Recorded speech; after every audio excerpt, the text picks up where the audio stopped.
நட்பின் உண்மையான எல்லை எதுன்னு என்னைக்காவது யோசிச்சிருக்கீங்களா? இன்னைக்கு அதை பத்தி தான் நாம பார்க்க போறோம். உயிர் காப்பான் தோழன்னு சொல்லுவாங்க. ஆபத்துல உதவுற ஒரு ஆழமான நட்புக்காக தான் நம்ம எல்லாரும் ஏங்குறோம் இல்லையா? ஆனா எவ்வளவு நல்லெண்ணம் இருந்தாலும் மனிதர்களோட வாக்குறுதிகள் பல நேரங்கள்ல ஏன் தோத்து போகுதுன்னு கவனிச்சிருக்கீங்க? நம்பினவங்க உங்களை ஏமாத்திருக்காங்களா? வாக்கு கொடுத்துட்டு காப்பாத்தாம போன அனுபவம் நம்ம எல்லாருக்குமே நிச்சயம் நடந்திருக்கும் இல்லையா? ஒரு கிராமத்துல உடம்பு சரியில்லாதவங்கள படகுல காப்பாத்துறதா சொன்ன ஒரு உதவிக்கு வந்தவருக்கே உடம்பு சரியில்லாம போச்சு. இன்னொருத்தர் பணத்தை சுருட்டிட்டு ஓடிட்டார். இதுதாங்க மனுஷங்களோட ஏமாற்றமும் இயலாமையும். மனுஷங்களால எப்பவும் வாக்க காப்பாத்த முடியாது.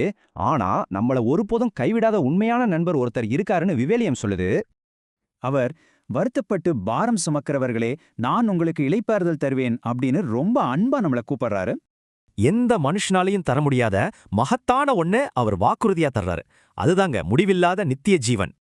அவர் வெறும் கற்பனை கிடையாதுங்க. இந்த பூமியில வாழ்ந்து தன்னோட அன்பையும் வல்லமையையும் வரலாற்று பூர்வமா நிரூபிச்சிருக்கிறார். பசியில இருந்தவங்களுக்கு உணவளிச்சார், பார்வையற்றவங்களுக்கு பார்வை கொடுத்தார், ஒரு கைப்பெண்ணோட மகனையே அற்புதமா உயிரோட எழுப்பினார். வரலாற்றில வாழ்ந்து உடைந்த இதயங்களை குணமாக்குன அந்த உண்மையான தெய்வம் இயேசு கிறிஸ்துதான்னு இந்த ஆதாரங்கள் சுட்டிக்காட்டுது. மனுஷங்க தற்காலிகமா தான் உதவி செய்வாங்க.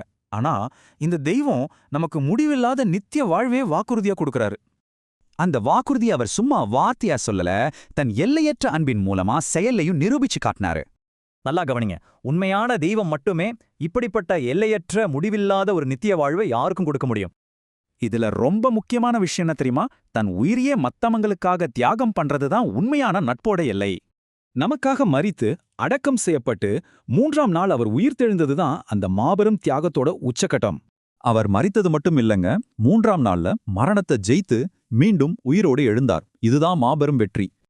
இந்த தியாகம் தெய்வத்துக்கும் நமக்குமான உறவை புதுப்பிச்சு அவரை நம்முடைய உண்மையான நண்பரா வெளிப்படுத்துது. இந்த உன்னத தெய்வத்தின் நட்பையும் நித்திய சமாதானத்தையும் இலவசமா பெற்றுக்கொள்ள நீங்க தயாரா இருக்கீங்களா? கொஞ்சம் சிந்திச்சு பாருங்க.